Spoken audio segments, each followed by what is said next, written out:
All right, welcome back. We are going over the different pages of the SocialFlip app.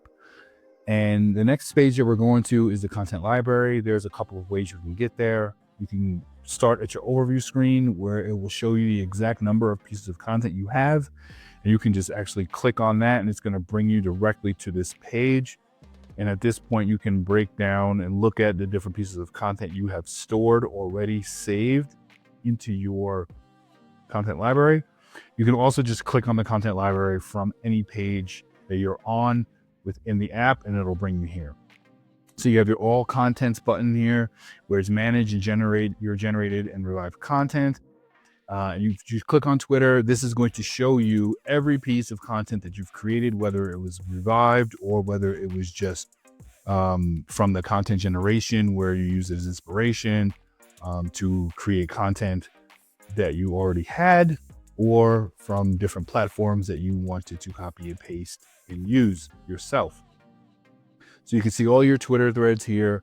You can see all your LinkedIn's here. Now you can see that there are 6 here because I've generated content from the content generation, as well as from the content revival. So there's only 2 from the content generation. So look, what I mean by that is on LinkedIn in the content generation page, I only have 2, right? And then within the content revival, I have 4. If you go back to the overview, generated content total is 6, but that's just not LinkedIn. That's also Twitter posts. That's 3, and then 4, and then 5, and then 6, right? Now you might be wondering, hey, why isn't content revival there? I haven't added that functionality yet. But it most likely will be at some point.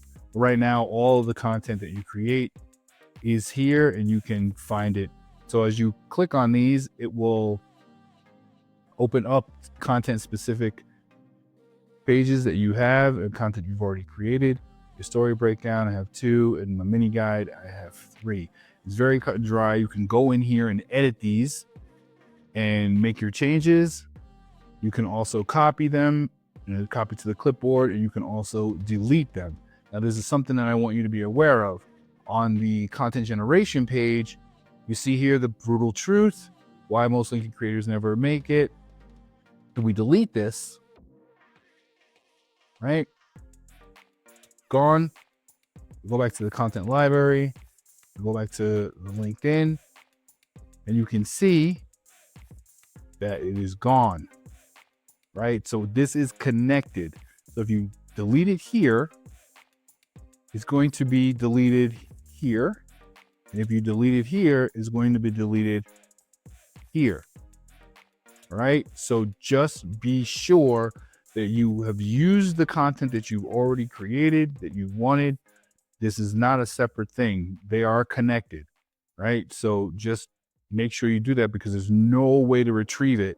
That's what it tells you, okay? Are you sure you want to delete this content? The action cannot be undone. So just make sure that you are clear that you want to delete specific content because once it's gone, it's gone. You have to recreate it, okay? Pretty cut and dry, very simple page. And now we're going to move on to the templates page in the next video.